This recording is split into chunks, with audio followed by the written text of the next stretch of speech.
નમસ્તે બાળ મિત્રો. ધોરણ 1 ગણિતની અંદર આપણે એકમ નંબર 2 નો સ્વાધ્યાય પોથીમાં લેખન કરી રહ્યા છીએ. બાળ મિત્રો, કાર્ડ નંબર 7 નો અભ્યાસ આપણે કરીએ.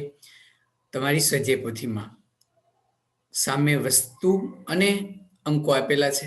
અહીં એક બાળક છે તો સામે 1 આપ્યું છે. દાદીમાં પણ 1 છે તો અહીં એક વસ્તુ આપી છે. હવે તમારે પેન્સિલની મદદથી સામે ટપકા દ્વારા અંક આપેલો છે તે તમારે ઘૂંટવાનો છે અને સામેની વસ્તુ તમારે ગણવાની છે. પેન્સિલની મદદથી સરસ રીતે બધા ટપકા જોડી અને આ રીતે તમારે 1 પૂરો કરવાનો છે. સાથે ગણવાનું છે કે માટલું 1 છે, કૂતરો 1 છે, ત્યાર પછી નીચે પણ જુઓ ફાનસ 1 છે, ખાટલો 1 છે અને ફરીવાર તમારે ટપકા જોડી અને 1 બનાવવાનો છે. આગળ જઈએ બાળ મિત્રો. તે જ રીતે આગળના અંકો પણ આપણે બનાવવાના છે. તે રીતે બનાવતા જઈએ. બાળ મિત્રો, તે જ રીતે અહીં જુઓ 2 બળદ આપ્યા છે, બે ઘર છે, એટલા માટે આ 2 છે. ઓળખવાનું છે અને લેખન કરવાનું છે.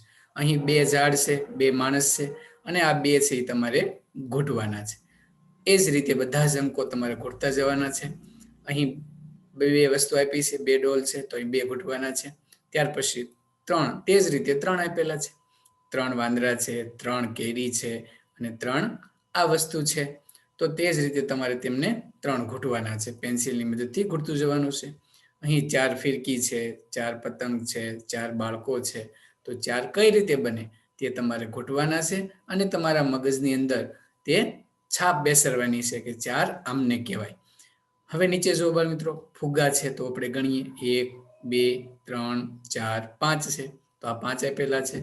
નીચેના ફૂલ ગણો, તે પણ 5 છે, તે પણ તમારે અહીંયા ઘૂંટવાના છે. પક્ષી ગણશો તો પણ 5 થશે.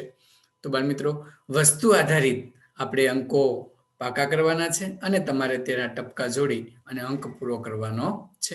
હવે બાળ મિત્રો, આવે છે કાર્ડ નંબર 8. તેમાં તમારે કલર લેવાના છે અને કલરની મદદથી તેમાં સરસ કલર તમારે પૂરવાનો છે. 1માં કલર પૂરવાનો છે, ત્યાર પછી 2ની અંદર કલર પૂરવાનો છે અને તે રીતે તમારે બધા અંકોની અંદર કલર પૂરતા જશો તો સરસ કલર પૂરાઈ જશે. બાળ મિત્રો, અહીં તમારે 1 છે તો 1ની અંદર સરસ રીતે કલર તમારે પૂરતો જવાનો છે અને સાથોસાથ પાકું કરતું જવાનું છે કે આ રીતે 1 લખાય. કલરની વળાંક સાથે તમે સરસ કલર પૂરી શકશો. આ રીતે આઉટલાઈન બહારની લાઈન બધી પૂરાઈ જાય ત્યાર પછી તમારે અંદરના ભાગની બધી લાઈન પૂરી દેવાની છે. તો બાળ મિત્રો, આ રીતે બધા જ અંકની અંદર તમારે કલર પૂરવાનો છે. તો બાળ મિત્રો, કલર પૂરતા જશો અને આગળ વધતા જશો. 1માં કલર પૂરાય પછી 2માં અલગ કલર પૂરો, 3માં પણ મનપસંદ તમને કલર પૂરવાનો છે, 4માં કલર પૂરવાનો છે અને 5માં કલર પૂરવાનો છે. કલર પૂરાણા પછી સામે ફરીવાર તે જ રીતે આપણે મહાવરો કરવાનો છે. બાળ મિત્રો, 1ના ટપકા આપ્યા જ છે તો તમારે માત્ર તે ટપકા જોડી અને સરસ 1 બનાવવાનો છે. જો બાળ મિત્રો, અહીં 1 બને છે. તે જ રીતે આ પણ બનાવવાનો છે. પેન્સિલનો ઉપયોગ કરી અને સરસ રીતે મહાવરો કરો, બુકમાં મહાવરો કરો તો તમને આ રીતે અંકો લખતા આવડશે. તે જ રીતે 2 ઘૂંટવાના છે, 3, 4 અને 5 આ અંકો તમારે તમારી સ્વાધ્યાય પોથીમાં ઘૂંટવાના છે. જે બાળકો પાસે સ્વાધ્યાય પોથી ન હોય તે તમારી બુકમાં પણ તમે કરી શકો છો. ત્યાર પછી હવે ઘૂંટવાનું પણ છે અને બનાવવાનું પણ છે.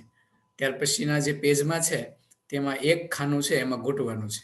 અહીં આ ટપકા આપ્યા છે તો તમારે એને ઘૂંટવાના છે અને નીચે તમારે સરસ રીતે હવે તો તમને અંક લખતા આવડે છે, મીંડું કરી અને સરસ આવો એકડો બનાવવાનો છે. આ બધા ખાનામાં 1 બનાવવાનો છે. તે જ રીતે અહીં 2ને ઘૂંટવાના છે અને 2 ઘૂંટાઈ ગયા પછી તેને નીચેના ખાનામાં તમારે 2 લખવાના છે. આ રીતે બાળ મિત્રો 3, 4, 5, 6, 5 સુધીના અંકો આપણે લખવાના છે. એટલે આ એકમમાં આપણે 1 થી 5 જ અંકો શીખીએ છીએ. બાળ મિત્રો, અહીં 5 આપ્યા છે તો નીચેના ભાગમાં તમારે 5 ઘૂંટવાના અને લખવાના તે કામ તમારે કરવાનું છે. તો બાળ મિત્રો, આ 2 પેજનું કામ, આ 2 કાર્ડ નંબરનું કામ તમે સરસ રીતે તમારી સ્વાધ્યાય પોથીમાં કરજો. મહાવરા રૂપે હું તમને એક કસોટી પણ આપીશ. તે જમણી બાજુ ક્લિક કરી અને કસોટી પણ તમે આપી શકશો. નવા ભાગ સાથે ફરી મળશું. આવજો બાળ મિત્રો.